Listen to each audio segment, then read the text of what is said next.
Shalom Ibu Bapak, Saudara-saudara dan anak-anak yang dikasihi Tuhan. Saya berharap semua dalam keadaan baik, sehat dan tetap semangat di dalam Tuhan. Kembali bertemu dalam Sapaan Harian GKJ Manahan. Sebelum kita mendengarkan firman Tuhan, mari kita berdoa.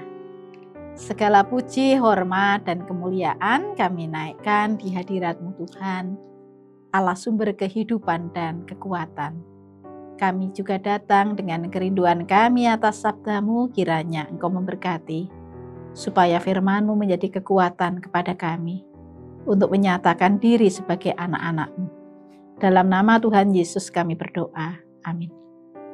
Ibu Bapak, Saudara-saudara dan anak-anak, kalau kita membeli sesuatu atau kita memiliki sesuatu, tentu kita berharap bahwa yang kita miliki, yang kita beli itu yang berkualitas. Misalnya kalau kita beli tas, sepatu, kita berharap itu yang berkualitas. Demikian juga ketika kita membeli barang elektronik, mau TV, mau handphone, alat masak, rice cooker, microwave, dan lain sebagainya, kita berharap yang berkualitas. Hanya saja kalau kita tidak jeli pada zaman sekarang ini, kita seringkali tertipu dengan barang-barang yang KW. Bentuknya sama, mereknya yang ditempel sama, warnanya sama, tetapi sebenarnya tidak sama. Setelah digunakan, tidak berfungsi dengan baik, tapi pada akhirnya kita akan tahu mana yang berkualitas dan mana yang tidak berkualitas. Meskipun yang berkualitas itu lebih mahal, tetapi tetap saja akan dicari karena berkualitas. Apa itu berkualitas? Berkualitas itu berarti memenuhi standar yang ditentukan. Karena barang itu kan ada standarnya ya. Yang kedua, berfungsi dengan baik. Kalau kita membeli HP yang berkualitas itu ya berfungsi dengan baik. Laptop yang berkualitas itu ya berfungsi dengan baik. Layarnya, kemudian suaranya, dan lain sebagainya. Tahan lama atau awet, tidak mudah rusak, artinya ada garansinya, tahan banting istilahnya. Berbicara tentang kualitas, tentu kualitas itu tidak hanya menyangkut barang. Dalam kehidupan kita itu dibutuhkan sumber daya manusia yang berkualitas. Sumber daya yang berkualitas itu dibutuhkan untuk membangun, baik itu persekutuan, gereja maupun bangsa.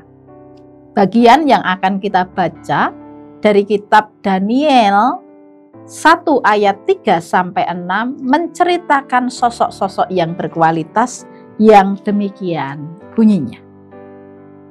Lalu raja bertitah kepada Aspenas, kepala istananya, untuk membawa beberapa orang Israel yang berasal dari keturunan raja dan kaum bangsawan, yakni orang-orang muda yang tidak ada sesuatu cela, yang berperawaan baik, yang memahami berbagai hikmat, berpengetahuan banyak, dan yang mempunyai pengertian tentang ilmu, yakni orang-orang yang cakap untuk bekerja dalam istana raja, supaya mereka diajarkan tulisan dan bahasa orang Kasdim. Dan raja menetapkan bagi mereka pelabur setiap hari dari santapan raja dan dari anggur yang biasa diminumnya. Mereka harus dididik selama 3 tahun dan sesudah itu mereka harus bekerja pada raja.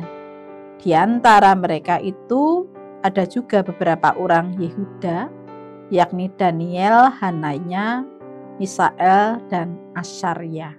Demikianlah firman Tuhan. Jadi dari bagian yang kita baca tadi menceritakan tentang pribadi yang berkualitas, yaitu Daniel dan 3 temannya yang kemudian diberi nama Sadrah, Mesah, Abednego.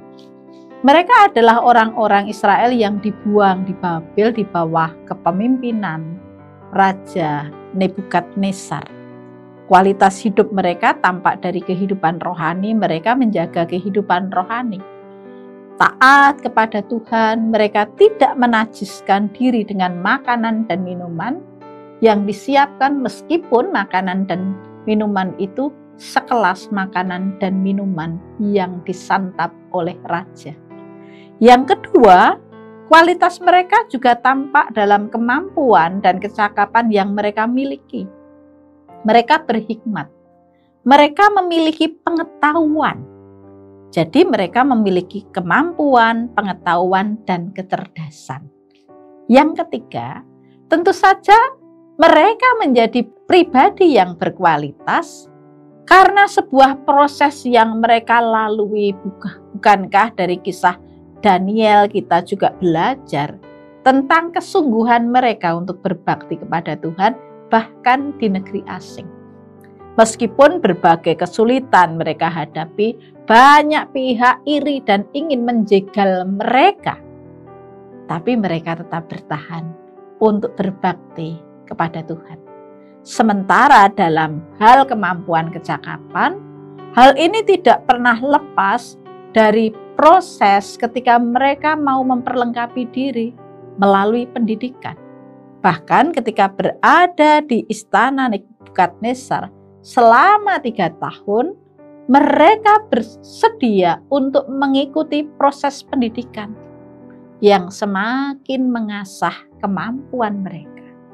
Apakah mudah bagi Daniel dan teman-temannya untuk mengekspresikan diri di negeri asing? Ternyata tidak. Sekali lagi tadi saya sampaikan, banyak orang yang iri.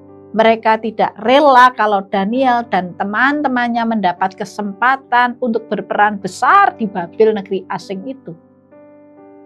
Sehingga mereka berusaha untuk menyingkirkan Daniel dengan berbagai cara. Namun Allah tidak tinggal diam. Allah mengaruniakan kasih-Nya kepada Daniel dan teman-temannya. Dia melindungi Daniel dan teman-temannya. Dan yang menarik, di tengah berbagai tantangan, Daniel tidak pernah menyerah. Dia tetap melakukan seluruh penugasan yang diberikan dengan baik. Karena pada dasarnya, Daniel dan teman-temannya berkualitas meskipun dia berada di negeri asing. Daniel itu dan teman-temannya itu kelompok kecil. Bisa dikatakan sebagai kelompok minoritas. Karena kualitasnya terjaga meskipun kecil, itu tetap dicari. Seperti berlian kecil tetapi tetap bernilai. Bapak, Ibu, dan saudara-saudara, gereja dan dunia ini membutuhkan pribadi yang berkualitas. Kita juga dipanggil untuk mengembangkan hidup yang berkualitas. Apapun peran, tanggung jawab yang dipercayakan kepada kita, mari kita lakukan secara berkualitas. Dengan demikian nama Tuhan dimuliakan. Tuhan memberkati. Amin.